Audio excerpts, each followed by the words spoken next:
भटक्या कुत्र्यांना सार्वजनिक ठिकाणी खाद्य देण्यास मनाई करण्यात आली आहे। भटक्या कुत्र्यांबाबत सुप्रीम कोर्टाने हा मोठा निर्णय दिलेला आहे। हिंसक आणि भटक्या कुत्र्यांना सोडू नका असे निर्देश दिले गेले। त्यांना खायला दिलं जाईल आणि लोकांना असंही तुम्ही कुठेही रस्त्यावर त्यांना खायला देऊ शकत नाही, त्यांच्यावर गुन्हा नोंदवला जाईल जर कोणी असं केलं तर। ज्या कुत्र्यांना रेबीज असेल त्यांना मात्र इम्पाउंड करूनच ठेवलं जाईल आणि त्यांची ट्रीटमेंट केली जाईल, त्यांना रस्त्यावर सोडलं जाणार नाही। तर अशा प्रमाणात काही ही ऑर्डर मॉडिफाय झालेली आहे।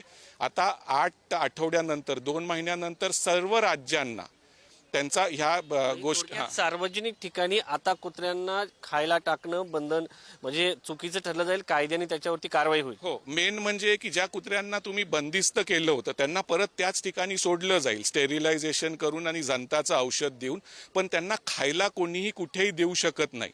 त्या वॉर्डात त्या एरियामध्ये फीडिंग पॉइंट म्युन्सिपाल्टीकडून फीडिंग पॉइंट केले जातील, त्या पॉइंटलाच त्यांना जेवण देता येईल, असे कुठेही रस्त्यात त्यांना खायला देता येणार नाही।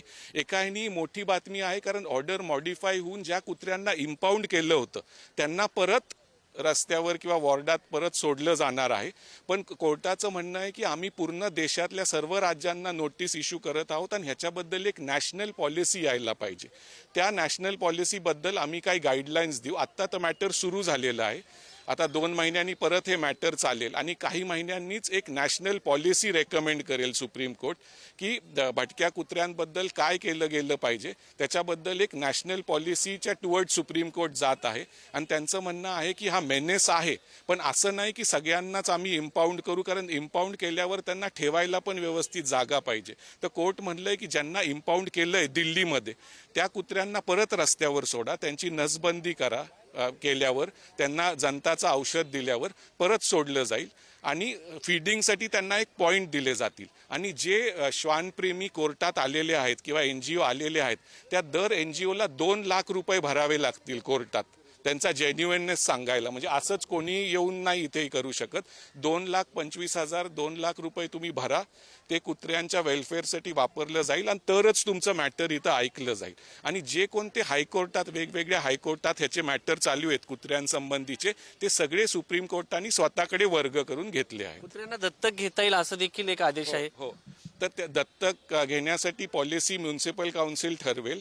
ज्यांना कोणाला दत्तक घ्यायचंय ते तिथं ॲप्लिकेशन करू शकतात आणि कुत्रे दत्तकी घेतले जाऊ शकतात। पण कोर्टाचं तेच म्हणणं आहे ह्याच्याबद्दल आपल्याला एक नॅशनल पॉलिसी करावी लागेल आणि त्यासंबंधीच कोर्ट आता पुढे जातं। हेल्पलाईन नंबर देखील देण्याचे आदेश दिलेत। हो, हेल्पलाईन नंबर देण्याचे आदेश पण दिलेले आहेत। म्हणजे थोडक्यात त्यांनी ती ऑर्डर मॉडिफाय का केली आहे की कारण एवढ्या श्वानांना तुम्ही आत घेणं एकाच ठिकाणी तेवढी म्युन्सिपाल्टीकडे किंवा new Delhi municipal corporation MCD कडे तेवढी कपॅसिटी नाही आहे एवढ्या लाख कुत्र्यांना घेणं। तर जेवढ्या कुत्र्यांना तुम्ही आत घेतलंय त्यांना डिवर्मिंग करून नसबंदी करून परत बाहेर ठेवा। फक्त त्यांना खायच्यासाठी वेगवेगळे पॉइंट असायला पाहिजे, त्या पॉइंटवरच तुम्ही त्यांना खायला देऊ शकता। कुठेही तुम्ही खायला देऊ शकत नाही। कोणी जसं खायला दिलं रस्त्यावर त्यांना तर त्यांच्यावर गुन्हा दाखल होऊ शकतो। आणि जर कोणी हे एन्फोर्स करत असतील, जे अथॉरिटीज असतील, त्यांच्यात कोणी काही व्यत्यय आणल्या तर त्यांच्यावर पण गुन्हा दाखल केला जाईल। कुत्र्यांना रेबीजची लागण झालेली आहे असे किंवा आक्रमक कुत्रे असतील त्यांना आतच ठेवलं जाईल, त्यांच्यावर उपचार केले जातील, त्यांना बाहेर नाही सोडण्यात येणार। आणि जे रेबीजचे कुत्रे आहेत रस्त्यावर त्यांना पण इम्पाउंड केलं जाईल, कारण ज्यांना रोग आहे त्यांना आत ठेवलं जाऊन त्यांची ट्रीटमेंट केली जाईल आणि मगच त्यांच्यावर पुढचं ठरवलं जाईल। मुद्दा हा आहे की नसबंदीची ऑर्डर याच्यासाठी देण्यात आली की पुन्हा कुत्र्यांचं उत्पन्न अधिक प्रमाणात होऊ नये, नॅचरली ना, की कुत्रे वाढू नये, अवाढव्य पद्धतीने वाढू नये। नसबंदी त्यांची व्यवस्थित, त्यांचं स्टेरिलायझेशन आणि त्यांचं डिवर्मिंग त्यांचे जंतू हे करायला त्यांना औषध दिलं जाईल आणि मग त्यांना परत रस्त्यावर सोडलं जाईल।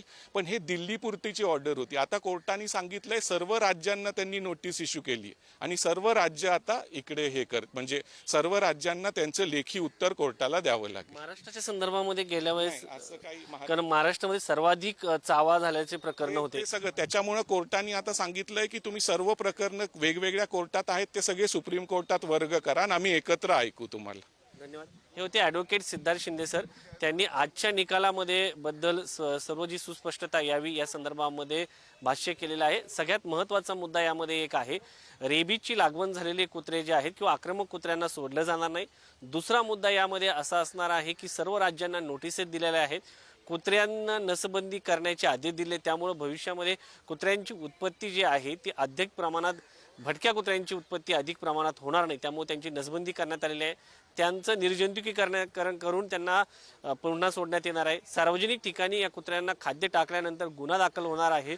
त्याचबरोबर अशा पद्धतीने ज्या लोकांना अडचणी आहेत किंवा कुत्रा दत्तक घ्यायचा, त्यांनी महानगरपालिकेकडे जाऊन कुत्रे दत्तकही घेता येईल. श्वानप्रेमींसाठी ही संधी आहे, कारण श्वानप्रेमींनी या सगळ्या संदर्भामध्ये फक्त टीका करून होणार नाही, याच्यासाठी पुढेही येणं अपेक्षित आहे. जे कुत्र्यावरती प्रेम करतात त्यांनी कुत्रे दत्तक घ्यावे, त्यांना सांभाळावे, यासाठी योजना देखील आणली जाणार आहे. आता हा आदेश फक्त दिल्लीसाठी होता, पुढचा आदेश हा देशातील सर्व राज्यांसाठी असणार आहे. त्यासाठी अगदी शिवाजी, आणि त्याच्यामुळे ज्या नॅशनल पॉलिसीचा उल्लेख सातत्यानं होतोय ती जेव्हा न्यायालयाकडून येईल तेव्हा मग भटक्या कुत्र्या संदर्भात नेमकं काय केलं जाईल याबाबत आणखी स्पष्टता येईल असं म्हणायला हरकत नाही. धन्यवाद या सगळ्या तपशिलांसाठी.